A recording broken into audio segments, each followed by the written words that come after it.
Hello, कैसे हैं आप सब। आई हो आप सब बहुत बहुत अच्छे हैं।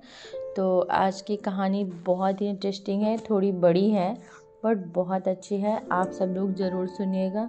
तो चलिए हम स्टार्ट करते हैं कहानी। आज की कहानी है डॉक्टर छमिया लोमड़ी।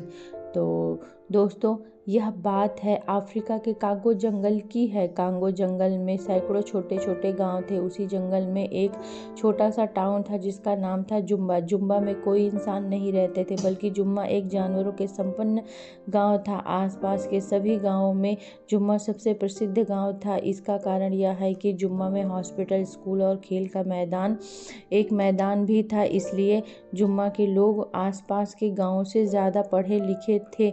दूर दराज से सभी जंगली बच्चे पढ़ने के लिए यहाँ पर आते थे। अगर किसी को कोई बीमारी हो जाती तो इलाज के लिए सीधे छमिया ताई के पास आते। इसलिए जुम्मा गांव का दूर दूर तक बोलबाला था। छमिया ताई एक बूढ़ी लोमड़ी है जो सभी मरीजों का इलाज 5 रुपए में करती है। छमिया यहाँ की एकमात्र डॉक्टर है। दरअसल छमिया चाहती थी कि उसका बेटा भी गांव का डॉक्टर बने, लेकिन वह पढ़ाई करके कहीं शहर में जाकर बस गया। वैसे तो जुम्मा में बारिश बहुत कम होती है, लेकिन बारिश के मौसम पानी के कारण यहाँ पर निफा नाम की बीमारी फैल जाती है। निफा बीमारी यहाँ के जानवरों के लिए एक महामारी से कम नहीं थी। अब की बार निफा का प्रकोप कुछ ज़्यादा ही था। छमिया लोमड़ी ने लैब में टेस्ट कर बताया कि निफा बूढ़े लोगों को सबसे ज़्यादा खतरा देगा, इसकी जान भी ले सकता है। मियाँ ने गांव के सरपंच भालू से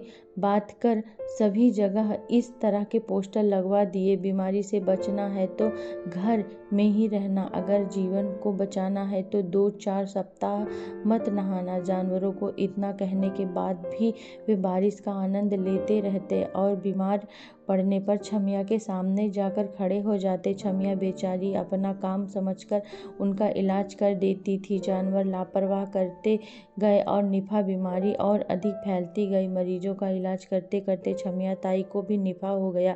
छमिया ताई ने मरीज की तरह बिस्तर पकड़ लिया। अब पूरे गांव में इलाज करने वाला कोई दूसरा नहीं था। बीमारी अधिक फैलती गई और लोगों को मरने की संख्या भी काफ़ी बढ़ चुकी थी। छमिया को इस बात का बहुत दुख था कि अब वह किसी का इलाज नहीं कर सकती, लेकिन छमिया से रहा न गया और उसने वैक्सीन बनाने का फैसला किया। अगले दिन छमिया ने सरपंच भालू से कहकर एक मीटिंग बुलवाई। छमिया ने कहा, मैं बहुत जल्द इस बीमारी का वैक्सीन बनाने वाली हूँ, लेकिन मुझको इसके परिणाम के लिए 3 लोगों की ज़रूरत पड़ेगी। क्या आप में से कोई 3 लोग तैयार हैं? और याद रखें कि इसमें आपकी जान का खतरा भी हो सकता है, लेकिन अगर एक बार हमारा टेस्ट सफल हो गया तो फिर हमारे लाखों जानवरों को इस बीमारी से बचाया जा सकता है। सभी जानवर एक दूसरे का मुंह देखने लगे और कोई राजी नहीं हुआ। छमिया को बुरा लगा, लेकिन उसने ठान लिया कि वह लोगों को इस तरह मरने नहीं देगी। छमिया ने तय किया कि सबसे पहले वह खुद पर ही वैक्सीन को आजमाएगी। छमिया गुप्त तरीके से 5 दिनों तक जंगल में घूमती रही और जड़ी बूटियों को इकट्ठा करती रही। जड़ी बूटियों को लेकर वह हॉस्पिटल में आई और उसने एक दमदार वैक्सीन का निर्माण किया। दमदार वैक्सीन को लेने के बाद कोई भी जानवर 4 घंटों के लिए गहरी नींद में सो जाता है। अगर 4 घंटों के बाद नहीं उठा तो यह टेस्ट फेल हो जाएगा। छमिया ने अपने बेटे और गांव को एक पत्र लिखा और कहा कि अगर दवाई लेने के बाद मैं नहीं उठी तो सभी गांव वाले मुझे माफ़ कर देना। मैं आपको इस बीमारी से नहीं बचा पाई। मेरे बेटे से कहना कि सच्ची भलाई में किसी प्रकार का लालच नहीं देखा जाता। अगर तुम गांव में रहकर लोगों की सेवा करोगे तो तुम्हें इन गरीब लोगों की सेवा का पुण्य मिलेगा। छमिया लोमड़ी ने ये लिखकर खुद को दमदार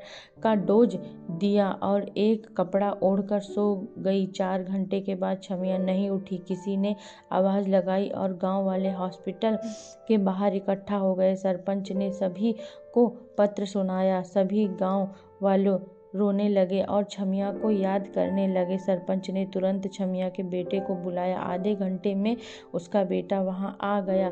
लेटर पढ़कर वह भी रोने लगा। उसके बाद किया कि अब वह कभी गांव को छोड़कर नहीं जाएगा। गांव के सभी जानवर डॉक्टर छमिया की अंतिम यात्रा की तैयारी करने लगे। दूर दूर सभी जानवर फूल माला लेकर वहां आए। जैसे ही छमिया का अंतिम संस्कार करने के लिए लोग उसको उठाने वाले थे कि वह खुद ही उठ गई। सभी लोग हैरान रह गए और दूर भागने लगे। छमिया ने कहा, भागो मत, दरअसल दमदार वैक्सीन बूढ़ों को 6 घंटे के लिए सुलाती है। मैं ये लिखना भूल गई थी। अब मैं ठीक हूँ और ये वैक्सीन भी कारगर है। अब गांव में कोई नहीं मरेगा। इसके बाद छमिया सभी गांव वालों को दमदार का डोज लगा देती है और लाखों लोगों को इस बीमारी से बचा लेती है। मेडिकल क्षेत्र में इसका बड़ा योगदान करने के लिए कांगो के शेर ने उसको कांगो रत्न से सम्मानित किया, जो कि वहाँ का सबसे बड़ा पुरस्कार है। कहानी का नैतिक तकदीर भी उसका साथ देती है, जो स्वयं कभी हार नहीं